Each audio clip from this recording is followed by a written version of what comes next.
In the heart of 19th century Sudan, a storm was brewing. The land was under Egyptian and British control, its people burdened by taxation, corruption, and foreign soldiers. But among the poor and the faithful, a voice rose, a voice that would change history. His name was Muhammad Ahmad, a man of deep faith and humble origins. In 1881, he declared, "I am the Mahdi, the guided one, sent to purify Islam and free Sudan." It was not just a message. It was a revolution. The Mahdi's words spread like wildfire across the Nile and desert sands. To the suffering farmers, he was hope. To the tribes, he was unity. To the colonizers, he was danger. Under his banner, warriors and clerics joined hands. From Darfur to Kordofan, people pledged allegiance to the Mahdi, not just as a leader, but as a savior. Armed with swords, spears, and unshakable faith, they began their march against the powerful Turco-Egyptian government backed by the British Empire. By 1884, the Mahdi's forces surrounded Khartoum, the capital of Sudan. Inside was the famous British general, Charles Gordon, sent to hold the city for the empire. But Gordon underestimated the Mahdi's resolve.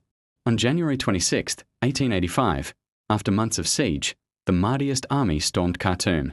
Gordon was killed, and for the first time, the British flag fell in Sudan. The Mahdi had done the impossible. He had defeated one of the world's greatest empires, with faith alone.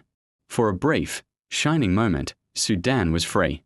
The Mahdi established a religious state, ruled by Islamic law and guided by justice. But freedom came with challenges: famine, rival tribes, and the endless pressure of foreign powers seeking to return. And just 6 months after victory, the Mahdi died. His successor, Khalifa Abdullah, tried to hold the nation together, but enemies gathered like storm clouds on the horizon. In London and Cairo, the British waited, planning their revenge. They would return, this time, with modern weapons and a thirst for conquest.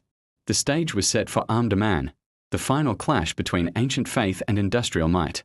But before the guns of 1898 thundered across Sudan, the Mahdist revolution had already done something incredible. It proved that Africans could rise, unite, and fight for their destiny. This was the Mahdist revolution, the war before Omdurman, and the beginning of Sudan's unending fight for freedom. Subscribe to Ancient Africa Tales, where the voices of our ancestors rise again.